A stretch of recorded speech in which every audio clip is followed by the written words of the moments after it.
नमस्ते जी। वैदिक राष्ट्र में आपका स्वागत है। वीर बंदा बैरागी पर हमने पिछले अंकों में उनका दिल्ली आना और उनके सैनिकों की मुगलों के द्वारा हत्या किए जाना आपसे साझा किया था। किस प्रकार एक अम्मा आई और अपने इकलौते पुत्र को बचाने के लिए शहंशाह से अर्जी लगाई और उसके पश्चात क्या हुआ, जानने के लिए आप पिछले लेखों को अवश्य देखें। आज उससे आगे की कड़ी हम आपके लिए लेकर आए हैं। आइए विषय की ओर चलते हैं। इससे पूर्व वैदिक राष्ट्र को सब्सक्राइब करना ना भूलें। प्रस्तुत लेख के लेखक क्षितिज वेदालंकार हैं। प्रस्तुत लेख पुस्तक वीर बंदा बैरागी सिद्धि और साध्य से लिया गया है।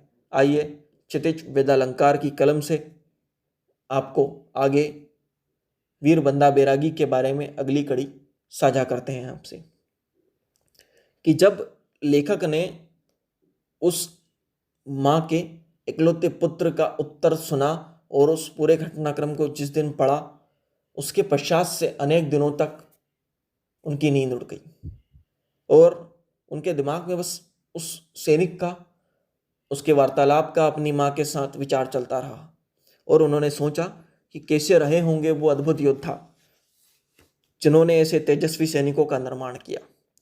उन बंदा बैरागी का व्यक्तित्व सामान्य रहा होगा क्या? उनके बलिदानों की गाथा का चित्रण करके कितने कवियों ने अपनी लेखनी को धन्य किया है। उन पर अकृतज्ञ इतिहासकारों को क्या कहा जाए, जिन्होंने उनकी छवि को कम करने का प्रयास किया और वर्तमान समय में लोगों के समक्ष से वीर बंदा बैरागी का चरित्र अदृश्य कर दिया।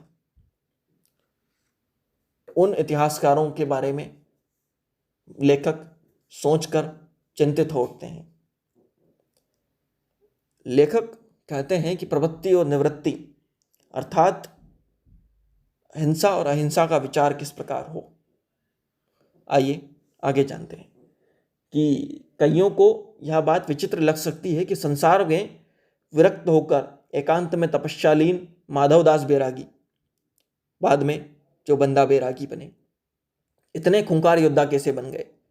किसी को यह बात भी उलझन भरी लग सकती है कि अपनी किशोर अवस्था में हिरणी के शिकार से पेट से निकले उसके दो मासूम बच्चों को तड़प तड़प कर प्राण देते हुए देखकर जिनका कोमल हृदय इतना विचलित हो गया कि उसने घर बार छोड़कर साधु का बाना पहन लिया, वही व्यक्ति इतना कठोर हृदय कैसे हो गया कि विधर्मियों और अताताइयों का खून पीने के लिए उसकी तलवार हमेशा प्यासी रहती थी।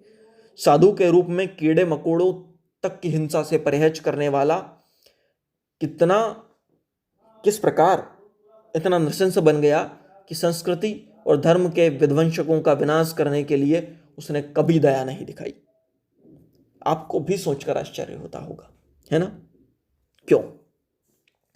पर संतों के चरित्र का जिन्होंने अध्ययन किया है वे जानते हैं कि उनका हृदय जितना कोमल होता है उतना ही कठोर भी होता है। ऐसे ही व्यक्तियों को लोकोत्तर चरित्र का धनी कहा जाता है। महाकवि भवभूति ने तो कहा भी है कि वज्र से भी कठोर और कुसुम से भी कोमल हृदय वाले संतों के चरित्र की थाह कौन जान सकता है। आध्यात्मिकता और संसारिकता को प्रायः परस्पर विरोधी समझा जाता है। वैदिक धर्म ने इन दोनों को समन्वय को ही आदर्श माना है। इसीलिए अभ्युदय अर्थात लौकिक उन्नति और आध्यात्मिक उन्नति दोनों ही मिलकर धर्म को सार्थक करते हैं। केवल लौकिक उन्नति या केवल आध्यात्मिक उन्नति एकाकी होती है। मानव जीवन की परिपूर्णता इन दोनों के समन्वय के बिना संभव नहीं है। भारतीय ऋषियों का यही आदर्श रहा है। उनकी दृष्टि में ना लोक की अपेक्षा है ना परलोक की। अलबत्ता लौकिक विचारधारा जिसे चार्वाक विचारधारा कहते हैं, वर्तमान में सेकुलर शब्द का अर्थ भी यही है, उसका थोड़ा सा अर्थ बदलकर ब्रह्मवश धर्मनिरपेक्ष कर दिया गया है। परलोक, पुनर्जन्म, आत्मा, परमात्मा, परोक्ष वस्तु में आस्था उसे रास नहीं आती। इसीलिए धर्म, कर्म, आध्यात्मिकता अमूर्त उसके लिए त्याज्य है। दूसरी ओर निवृत्ति मार्ग के उपासक श्रमण संस्कृति के अनुयायी प्रवृत्ति मार्ग को दूषित मानते हैं। ज्ञान वैराग्य भक्ति की साधना करते हुए उन्हें समस्त कर्मकांड निरस प्रतीत होते हैं। उन्हें संसार को मिथ्या समझकर आत्मरति रहने में जितना आनंद आता है, संसार को सत्य समझकर उसमें विद्यमान विपरीत परिस्थितियों से गुजरने में उन्हें उतनी ही वितृष्णा होती है। परंतु वैदिक संस्कृति के प्रतिनिधि ऋषि लोग न संसार के त्यागी थे न ही वैरागी थे। शास्त्र और शस्त्र उन्हें बिल्कुल दोनों से घृणा नहीं थी। उन्हें मालूम था कि हृदय की कोमलता का कौन सा क्षेत्र है और हृदय की कठोरता का क्षेत्र कौन सा है। एकांतिक कोमलता के पर्याय अहिंसावाद ने भी उनकी दृष्टि को धूमिल नहीं किया और एकांतिक कठोरता के हिंसावाद ने उनके वन्य पशुओं सा अविवेकी और हिंसक नहीं बनाया। यदि अहिंसा और दया के क्षेत्र में हिंसा उनके लिए वर्जित थी तो आतताइयों से युद्ध के क्षेत्र में उनके लिए अहिंसा वर्जित थी। यह भारतीय दर्शन था। आप भी पूरा विचार कीजिए कि किस प्रकार जहाँ अहिंसा दिखानी चाहिए जिन क्षेत्रों में, उन क्षेत्रों में अपने हृदय की कोमलता को वो पर्याप्त रूप से बनाकर रखते थे। उन क्षेत्रों में उनके लिए हृदय की कठोरता और हिंसा पर्याप्त रूप से पूर्णता वर्जित थी। परंतु पिछले कुछ सालों में भारत के समक्ष एक आदर्श प्रस्तुत किया गया कि भारत के लोग, वैदिक संस्कृति के लोग मात्र और मात्र हृदय की कोमलता को मानने वाले लोग हैं।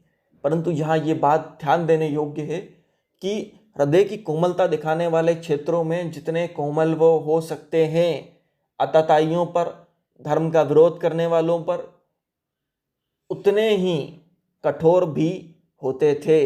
अर्थात जब आतताइयों से युद्ध की बात आती है, अत्याचारों के खिलाफ बोलने की बात आती है, तो जिस प्रकार कोमलता वाले क्षेत्रों में हिंसा वर्जित है, उसी प्रकार हिंसा वाले क्षेत्रों में अहिंसा का प्रवेश वर्जित माना गया है वैदिक संस्कृति में। इसीलिए कहा भी गया है कि अताता यिना मायंतम हन्या देवा विचारयन। यदि कोई संस्कृति और राष्ट्र का अपघात करने के लिए आए तो बहुत तर्क वितर्क किए बिना उसके वध करने का आदेश ऋषि लोग ही दे सकते थे और इस उद्देश्य से भी उनके संतपन में कोई बाधा नहीं आती थी। उनका कहना था कि अगर कोई राष्ट्र और अपने संस्कृति का अवगत करने के लिए, उसको हानि पहुंचाने के लिए आए तो बिना विचार किए, बिना एक पल गवाए उसका वध कर देना चाहिए। भारतीय संस्कृति का ये दूसरा पक्ष इतिहासकारों ने छल और षड्यंत्र के द्वारा छुपा लिया। उन्होंने हमारी पीढ़ियों को यह दूसरा सत्य बताया ही नहीं। कहा भी जाता है ना कि अहिंसा परमो धर्मा, धर्मा हिंसा तथैव च, लेकिन सिर्फ अहिंसा परमो धर्मा ही कहा गया, धर्मो हिंसा तथैव च छुपा लिया गया। ठीक वैसी ही बात वैदिक संस्कृति कहती है कि मंदिरों में बच्चों के साथ, फूलों के साथ, पौधों के साथ, कोमल हृदय वालों के साथ, निश्चल हृदय वालों के साथ अथाह प्रेम दिखाने की जरूरत है। वहाँ हिंसा का बिल्कुल स्थान नहीं है। परंतु विधर्मियों के साथ अहिंसा का रत्ती भर भी स्थान वैदिक धर्म, वैदिक संत नहीं देते।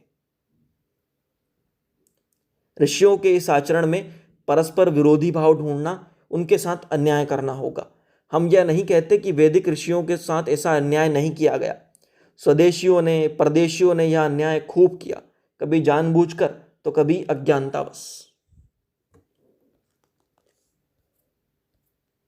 प्रस्तुत लेख आगे भी अनवरत जारी रहेगा। इसका अगला भाग जानने के लिए आगे किस प्रकार माधवदास बैरागी वीर बंदा बैरागी बने, उस यात्रा को जानने के लिए हमारे साथ जुड़े रहें और वैदिक राष्ट्र को लाइक करें, शेयर करें, सब्सक्राइब करें। प्रेरणादायक कहानियों के लिए हमें सब्सक्राइब करें। अपने कीमती विचार इस वीडियो के लिए, अपने सुझाव इस वीडियो के लिए हमें अवश्य बताएं। धन्यवाद।